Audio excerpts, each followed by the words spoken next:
Very, very bizarre update about Trump and Epstein. So Speaker of the House Mike Johnson was asked about Trump's insistence that the Epstein scandal is a hoax, and this is how he defended the president. And he's not saying that what Epstein did is a hoax. It's a terrible, unspeakable evil. He believes that himself. When he first heard the rumor, he kicked him out of Mar-a-Lago. He was an FBI informant to try to take this stuff down. The president knows and has great sympathy for the women who have suffered these unspeakable harms. It's detestable to him. He and I have spoken about this as recently as 24 hours ago. Did you catch that one line where Mike Johnson seems to claim that Donald Trump was an FBI informant about Epstein? He kicked him out of Mar-a-Lago. He was an FBI informant to try to take this stuff down. So that we're clear, Mike Johnson is now spewing straight-up QAnon talking points. The excuse that the Q crowd uses is that Trump didn't spend so much time with Epstein because he was his friend. He was merely there because he was so righteous, so virtuous, that he was taking him down. See how convenient that is? So when you see videos like this, just remember it was all part of the plan.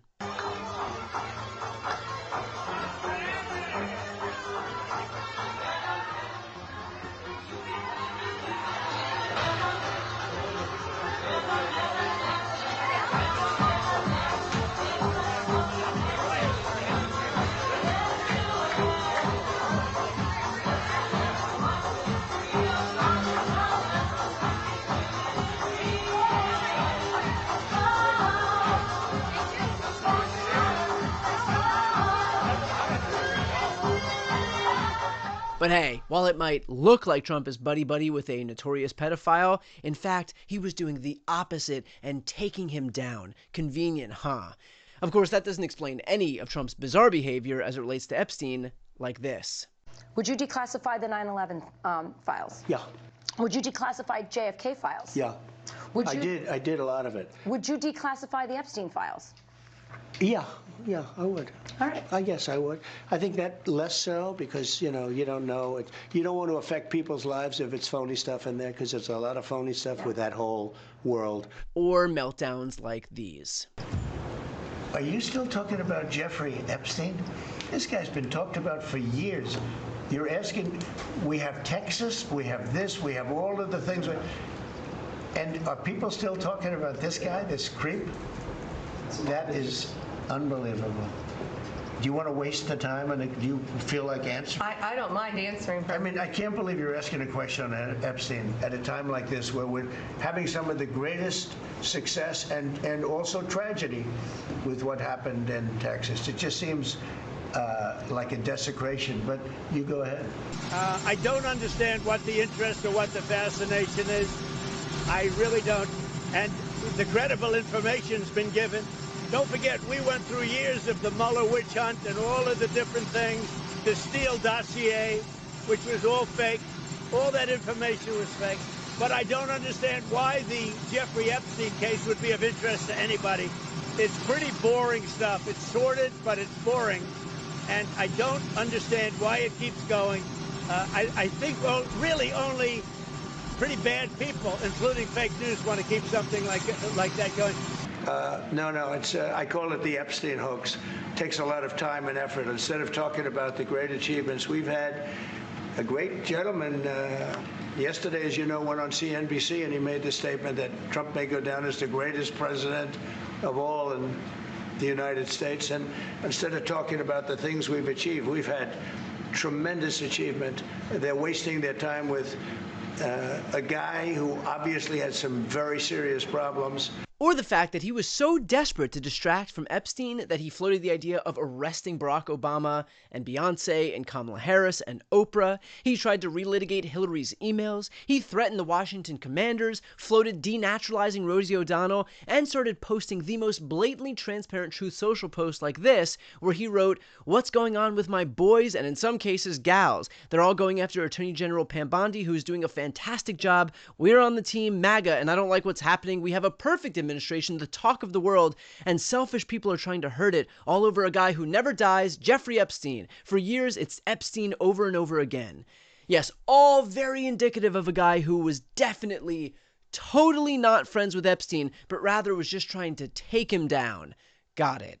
The reality is that every obfuscation, every lie, every deflection is one more example of the lengths that Republicans like Mike Johnson will go to protect a man who is implicated with a pedophile ring.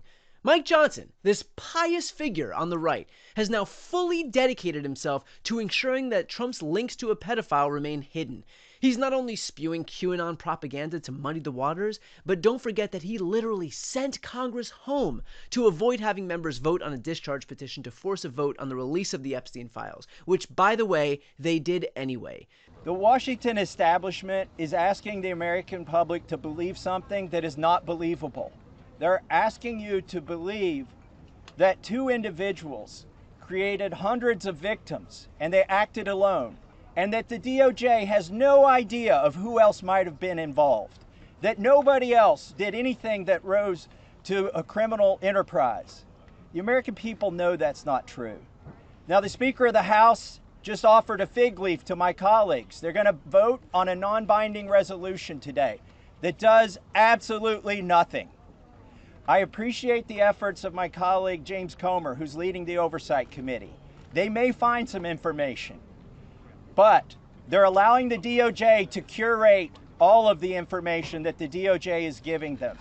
If you've looked at the pages they've released so far, they're heavily redacted. Some pages are entirely redacted. And 97% of this is already in the public domain. So I'm calling on my colleagues. Be one of the next two who sponsors this discharge petition. I think it's shameful that this has been called a hoax. Hopefully today we can clear that up. This is not a hoax. This is real. There are real survivors. There are real victims to this criminal enterprise. And the perpetrators are being protected because they're rich and powerful and political donors to the establishment here in Washington, D.C. So today we're standing with these survivors and we're giving them a voice, and I want to close by thanking them. They are brave. I hope they encourage other survivors to come forward.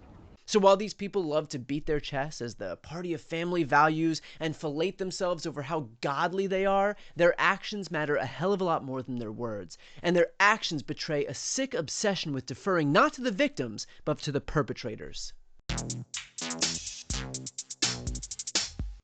Before you go, if you enjoyed this content and you want to see more and support independent media, please subscribe to this channel. The subscribe button will be right here on the screen.